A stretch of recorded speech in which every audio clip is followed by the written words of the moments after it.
And I remember having breakfast one day with a friend who may be here. Brian, there you are. You remember this. We were having breakfast one day, and he said, Neil, you're not on the list. And I said, I'm fine. You're right, I'm not on the list. He said, you should be on the list. And I said, I love my life in Colorado. I wouldn't change a thing. I'm a happy man.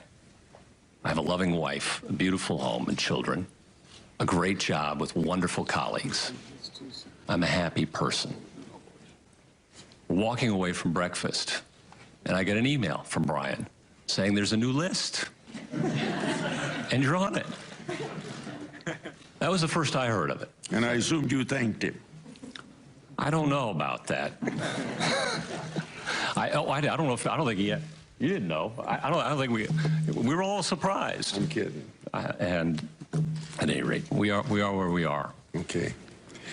Tell me about the process that led to your nomination. Did anyone ask you to make any promises or assurances at all about your view on certain legal issues or the way that you'd rule in certain cases?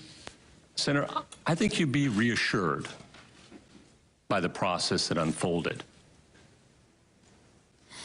I tried to live under a shell during the campaign season, watch baseball and football, go about my business.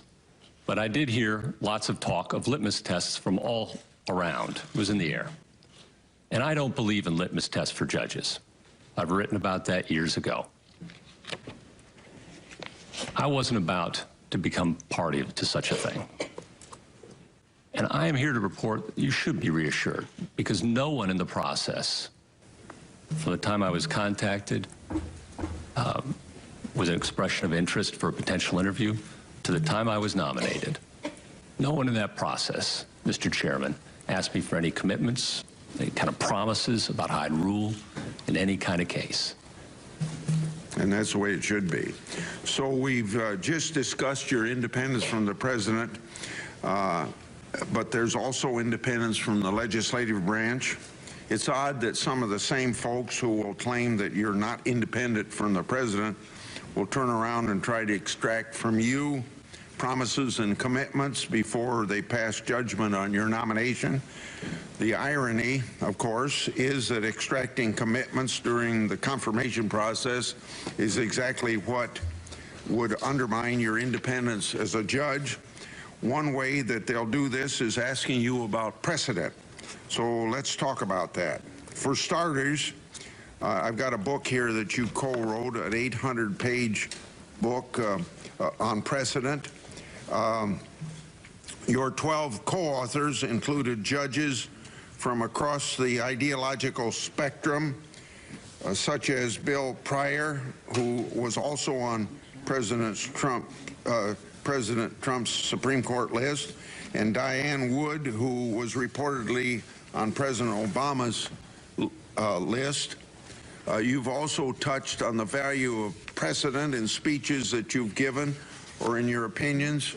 For instance, in the speech you gave honoring Justice Scalia last year, you said this, quote, "Even when a hard case does arrive, once it's decided, it takes on the force of precedent, becomes an easy case in the future, and contributes further to the determinacy of our law," end of quote, especially if more recent opinions have called into question the rationale of the original case.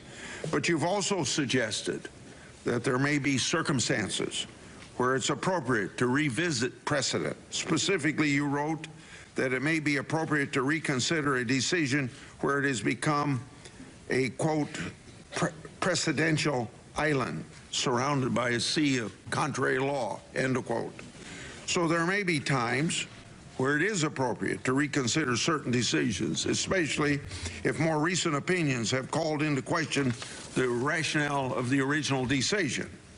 I think all of us would agree, for instance, that Brown versus Board of Education, which finally overruled a repugnant, separate but equal standard in Plessy, is the textbook example of this. So with these things in mind, I'd like to explore the approach that you take to Supreme Court precedents. Could you tell us what you believe is the value of precedent in our legal system? Absolutely, Senator. And if I might, Mr. Chairman, go back just a moment to promises. I have offered no promises on how I'd rule in any case to anyone, and I don't think it's appropriate for a judge to do so, no matter who's doing the asking. And I don't because everybody wants a fair judge to come to their case with an open mind and to decide on the facts and the law. And one of the facts and one of the features of law that you have to decide it on is on the basis of precedent, as you point out. And for a judge, precedent is a very important thing. We don't go reinvent the wheel every day. And that's the equivalent point of the law of precedent. And we have an entire law about precedent, the law of judicial precedent. Precedent about precedent, if you will. And that's what that 800-page book's about. It expresses a mainstream consensus view of 12 judges from around the country appointed by, as you point out, presidents of both parties, great minds. Justice Breyer was kind enough to write a foreword.